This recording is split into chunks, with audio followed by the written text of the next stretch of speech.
বাংলাদেশের সংসদ সদস্য আনোয়ারুল আজিম সাহেবের যে হত্যাকাণ্ড কলকাতার মাটিতে হয়েছে, আপনারা জানেন যে 13ই মে এই খুনটা হয়েছে, যেটা সরকারিভাবে 22শে মে পশ্চিমবঙ্গ পুলিশের গোয়েন্দা প্রধান ইন্সপেক্টর জেনারেল সিআইডির অখিলেশ চতুর্বেদী 22 তারিখ কিন্তু তিনি সরকারিভাবে জানিয়ে দিয়েছিলেন সংবাদ মাধ্যমের কাছে।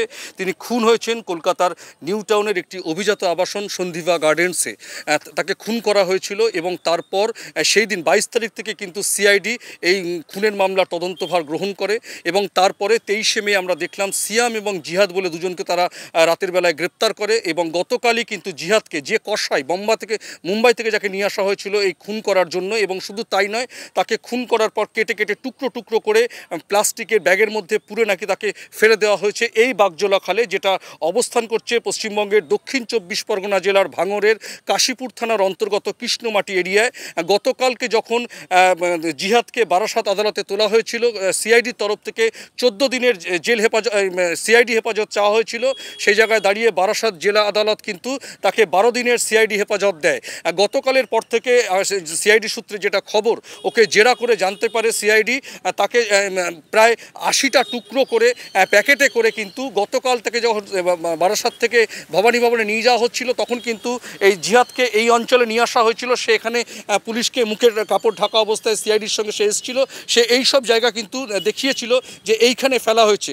গতকাল এই ঘটনা ঘটার পর কিন্তু এখানে গতকাল ড্রোন লাগিয়ে ডিজাস্টার ম্যানেজমেন্টের ডুবুরি দিয়ে সিআইডি আধিকারিকরা, গোয়েন্দা প্রধানরা ছিলেন, তার খানা তল্লাশি চালিয়েছিল যে কোথাও যদি তার দেহের টুকরো অংশ খুঁজে পাওয়া যায়। কিন্তু সেই গতকালের পর আজকে সারাদিন, অর্থাৎ বেলা 11টার পর থেকে ডিজাস্টার ম্যানেজমেন্টের ডুবুরিরা কিন্তু দফায় দফায় এইখানটাকে, এই খাল কিন্তু মধ্যিখানে তারা নেমে 4-5 জন কিন্তু তারা খোঁজার চেষ্টা করে, বিভিন্নভাবে খোঁজার চেষ্টা করে, স্থানীয় মানুষ সহযোগিতা করে।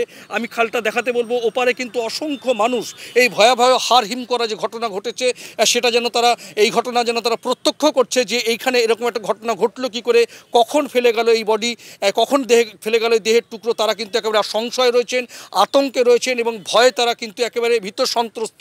এখানে একটি মাদ্রাসা স্কুল আছে, সেখানকার বাচ্চাদের কিন্তু ছুটি দিয়ে দেওয়া হয়েছে। সন্ধ্যের পরে এখানে অন্ধকার নামে কুকুর শিয়ালের উৎপাত, জায়গাটা পুরো জংলা, একেবারে কলা গাছে আচ্ছন্ন। সেই জায়গা দেখে এখানে কিন্তু কাজ করাও কিন্তু অত্যন্ত দুরূহ। সেই জায়গায় কিন্তু সিআইডির কাছে একটা চ্যালেঞ্জ যে যদি কোনোভাবে তার দেহের একটা টুকরো অংশ খুঁজে পাওয়া যায়। কিন্তু এখানকার মৎস্যজীবী যারা রয়েছেন তারা বলছেন এখান থেকে কিন্তু এই দেহে পাওয়া কিন্তু, যেহেতু 10-12 দিন হয়ে গেছে, খুঁজে পাওয়া কিন্তু খুবই দুরূহ ব্যাপার। তবু কিন্তু প্রাণপাত করে ডিজাস্টার ম্যানেজমেন্টের লোকেরা এবং সিআইডির আধিকারিকরা সারাদিন এখানে পড়ে থেকে প্রাণপাত করে কিন্তু তার দেহের অংশ খুঁজে পাওয়ার চেষ্টা করছে। এটাই এখন বড় চ্যালেঞ্জ। জিহাদকে জেরা করে এখনও পর্যন্ত যেটা জানা গেছে, সেটা কিন্তু আমরা এখনও পর্যন্ত জানতে পেরেছি আগামীকালকে বোধহয় বাংলাদেশ পুলিশের গোয়েন্দা প্রধানরা কলকাতায় আসবে। হয়তো তারা সিআইডি সূত্রে, যেটা অসমর্থিত সূত্রের খবর, তারা সেই সন্ধিবা গার্ডেন্সের অভিজাত আবাসনে যেতে পারে, হয়তো তারা এখানেও আসতে পারে। কিন্তু সর্বশেষ খবর অনুযায়ী এখন ভারতীয় সময় বিকেল 5টা বাজে, এখনও পর্যন্ত কিন্তু ডুবুরিরা এখানে খানা তল্লাশি চালিয়ে যাচ্ছে, কিন্তু শেষ চেষ্টা তারা করছে। কিন্তু আদৌ কতটা তারা সফল হবে সেটা কিন্তু হাজারো প্রশ্নের মুখে।